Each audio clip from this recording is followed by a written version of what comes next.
پیارے دوستوں کو سلوک بھرا سلام۔ آج کی اس ویڈیو میں آپ لوگوں کو شب برات کی عظمت و فضیلت کے بارے میں بتاؤں گا۔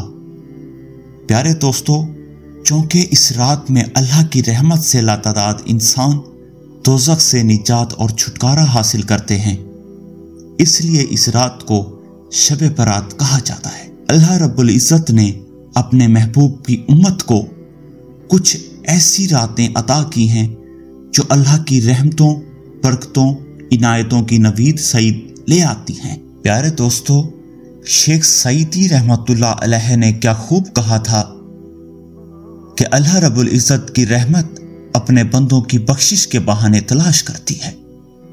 یہ عظیم اور بابرکت راتیں اللہ کی رحمتوں کے حصول کے بہانے ہی تو ہیں۔ ان بابرکت راتوں سے ایک رات شب برات ہے۔ ان بابرکت راتوں سے ایک رات شب برات ہے۔ شب برات کا مطلب ہے نجات اور چھٹکارا کی رات، چونکہ اس رات میں اللہ کی رحمت سے لاتعداد انسان دوزخ سے نجات اور چھٹکارا حاصل کرتے ہیں، اس لیے اس رات کو شب برات کہا جاتا ہے۔ شب قدر کے بعد یہ رات تمام راتوں سے زیادہ بابرکت رات ہے۔ تو پیارے دوستو، امام غزالی رحمت اللہ علیہ فرماتے ہیں کہ جس طرح مسلمانوں کے لیے 2 عیدیں ہیں، اس طرح فرشتوں کے لیے بھی 2 عید کی راتیں ہیں، جن میں سے ایک شب برات ہے اور دوسری شب قدر۔ تو پیارے دوستو، بہت سی احادیث مبارکہ سے اس بابرکت رات کی عظمت و فضیلت واضح ہوتی ہے۔ نبی اکرم صلی اللہ علیہ وآلہ وسلم نے ارشاد فرمایا، جب شعبان کی 15ویں رات آئے تو اس رات میں قیام کرو اور دن کو روزہ رکھو، بے شک اللہ تعالیٰ اس رات میں غروب آفتاب سے لے کر طلوع فجر تک آسمان دنیا پر نزول فرماتا ہے اور فرماتا ہے کہ ہے کوئی بخشش طلب کرنے والا کہ اسے بخش دوں، ہے کوئی رزق کا طلبگار کہ اسے رزق دوں، ہے کوئی مصیبت زدہ کہ اسے آرام دوں، ہے کوئی ایسا۔ اللہ تعالیٰ یہ اعلان طلوع فجر تک فرماتا رہتا ہے۔ حضرت عائشہ رضی اللہ عنہا نے اس رات کے حوالے سے نبی اکرم صلی اللہ علیہ وآلہ وسلم کے معمول کا ذکر بھی کیا ہے۔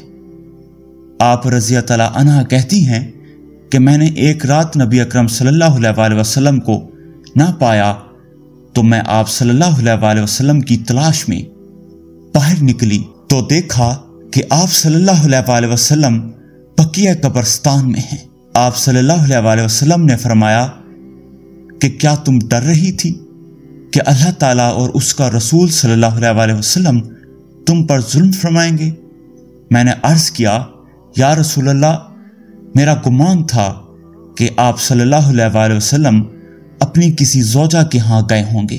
پھر آپ صلی اللہ علیہ وآلہ وسلم نے فرمایا کہ بے شک اللہ تعالیٰ شعبان کی 15ویں رات کو آسمان دنیا پر نزول فرماتا ہے اور قبیلہ بنی کلب کی بکریوں کے بالوں سے زیادہ تعداد میں لوگوں کی مغفرت فرماتا ہے۔ پیارے دوستو، قبائل عرب میں قبیلہ بنی کلب سب سے زیادہ بکریاں پالنے کے حوالے سے مشہور تھا۔ اس مقام پر قبیلہ بنی کلب کی بکریوں کا ذکر یہ واضح کرنے کے لیے کیا گیا ہے کہ جس طرح قبیلہ بنی کلب کی بکریوں کے بال گننا ناممکن ہے، اس طرح اللہ تعالیٰ اتنے افراد کو جہنم سے آزاد فرماتا ہے جنہیں احاطۂ شمار میں لانا ناممکن ہے۔